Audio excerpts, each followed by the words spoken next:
उत्तर प्रदेश में निकाय चुनाव की तारीखों का ऐलान हो गया है। प्रदेश में 2 चरणों में चुनाव होने हैं। पहले चरण में 4 मई और दूसरे चरण में 11 मई को वोटिंग होगी, जबकि मतगणना 13 मई को होगी। ऐसे में तमाम पार्टियों और निर्दलीय दावेदार अभी से अपने जोड़ तोड़ में जुट चुके हैं। साथ ही जनता को रिझाने के लिए रणनीति बना रहे हैं, जबकि टिकट के दावेदार पार्टी के कद्दावर नेताओं के चक्कर काट रहे हैं। वहीं बरेली की बात करें तो यहाँ 80 वार्ड हैं, जिनके दावेदारों के बीच अब जोर आजमाइश तेज हो गई है। वहीं राजनीतिक पार्टियां भी इस जद्दोजहद में इस बार किन मुद्दों के साथ जनता के बीच में जाएं।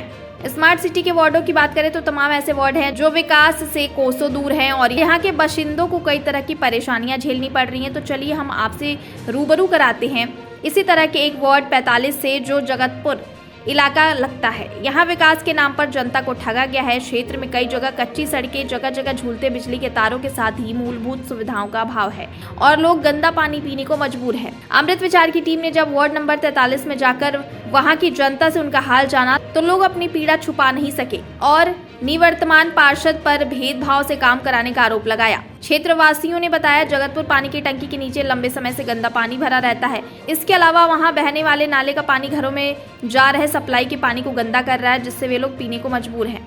इसके साथ ही कई जगह कच्ची सड़कें उनके लिए मुसीबत बनी हुई है। बच्चों को स्कूल जाने में काफी दिक्कतों का सामना करना पड़ रहा है, जबकि बरसात के समय में इन सड़कों से निकलना मुश्किल हो जाता है। इसके साथ ही कई जगह बिजली के जर्जर पोल भी हादसे को दावत दे रहे हैं। स्थानीय लोगों का कहना है कि इन समस्याओं को लेकर कई बार निवर्तमान पार्षद यामीन से शिकायत की, लेकिन निवर्तमान पार्षद ने भेदभाव से काम कराया। हिंदू बहुल्य क्षेत्र में कोई भी काम नहीं कराया गया, लेकिन मुस्लिम बहुल्य क्षेत्र में विकास की गंगा बह रही है। वहीं जगतपुर पानी की टंकी के नीचे गंदा पानी भरा हुआ है, जिसमें मलेरिया, डेंगू जैसे घातक मच्छर पनप रहे हैं। किसी भी समय क्षेत्र में बीमारियां फैल सकती हैं, लेकिन इस ओर अभी तक स्वास्थ्य विभाग ने ध्यान नहीं दिया है और स्वास्थ्य विभाग की लापरवाही संचारी रोगों को बढ़ावा दे रही है।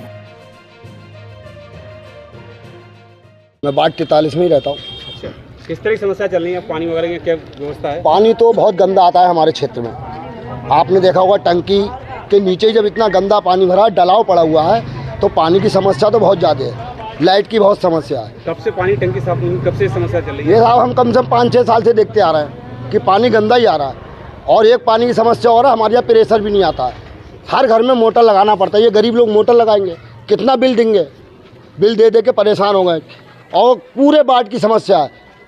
आप सैसवानी टोले में चले जाओ, जगतपुर में कहीं भी चले जाओ, जिस गली में जाओ पानी की समस्या। गड्ढे खुदे हुए हैं, पैप फटे हुए हैं, कहीं पानी की कोई अच्छा पानी नहीं मिलता पीने को। और गलियों में तो आप देखो इतना बुरा हाल है। पीछे खेतों में चले जाओ, इतना बुरा हाल है। वोट लेने आते हैं, बस वोट की राजनीति करेंगे, वोट चाहिए। उसके बाद 5 साल तक हमने तो देखा ही नहीं है कौन सा सभासद है यामीन। आज तक बच्चों से पूछो, कोई नहीं जानता यामीन कौन है। वोट के समय आए थे, उसके बाद कुछ नहीं, ना लाइट।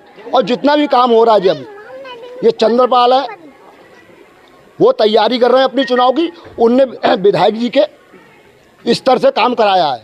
यहाँ जो विधायक जी हैं हमारे क्षेत्र के, कैंट विधायक संजीव अग्रवाल जी, उनके द्वारा अब काम हुआ है। थोड़ा बहुत लाइटें उटे लग गई हैं, मगर पानी की बहुत बुरी समस्या और नाली की। अक्सर यहाँ खंबे बिजली के टूटे पड़े हैं, कोई देख रेख नहीं है। 2-2 टुकड़ों के खंबे अभी रखे हुए हैं। शिकायत करो, कोई मानता नहीं।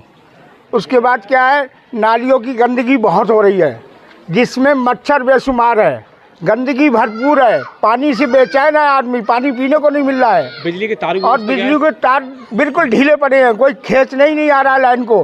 कोई चिपक जाए, मर जाए, कोई तमन्ना नहीं है इसकी। ना कोई सरकार देख रही, ना कोई सरकार का आदमी देख रहा है। ठीक है। और सारे रोड जो है कच्चे पड़े हैं, गंदगी से भरा भर परेशान है आदमी। इससे पहले जो पंचवर्षीय ये है, इस पंचवर्षीय से पहले रूपेंद्र पटेल पार्षद थे। उन्होंने जो भी काम करवाए वो काम करवाए। और जब से यामीन रजा यहाँ के पार्षद हुए, उन्होंने बहुत ही ज़्यादा भेदभाव से काम करवाया। कभी हिंदुओं की बस्ती में आके देखा नहीं। इसमें सब पानी भरा रहता है और बच्चे परेशान होते हैं। बारिश होती है, इतना पानी भर जाता है, बच्चे स्कूल नहीं जा पाते हैं, इसी में गिरते हैं, लोगों को परेशानी होती है, बीमारियां होती हैं। लेकिन यामीन पार्षद ने कभी नहीं देखा, ना ही कोई काम करा, केवल भेदभाव से काम करा है। अपने क्षेत्र में अपने बहुत चहेतों के उनके काम करवाए हैं, बकाया कोई काम नहीं करा। हमें यहाँ का पार्षद ऐसा चाहिए जो यहाँ का विकास करे और पब्लिक की सुने, पब्लिक का काम करे। जो बीमारियाँ फैल रही, जगह जगह पानी भरा हुआ है, बीमारियाँ फैल रही हैं, मच्छर रात भर सोने नहीं देते हैं, दवाई का छिड़काव नहीं होता है। हमारी तरफ अगर हम कहते हैं साहब जो पुलिया टूटी हुई है नाली में, कभी सफाई कर्मचारी नाली साफ करने नहीं आता। अगर आता है तो यामीन पार्षद उससे हड़काते हैं कि वहाँ नहीं जाओगे, हिंदू बस्ती में नहीं जाओगे साफ करने के लिए। जहाँ पे मैं कहता हूँ वहाँ करिए आप, जहाँ पे सफाई की जगह नहीं है वहाँ सफाई करवाते हैं। और हिंदू क्षेत्र में कहीं भी कोई काम नहीं करा, बहुत भेदभाव से काम करा आज तक पंचवर्षीय में। सब परेशान हैं और इसका समाधान होना चाहिए। पार्षद कोई दूसरा होना चाहिए, यामीन को हटा कर कोई दूसरा पार्षद बनना चाहिए।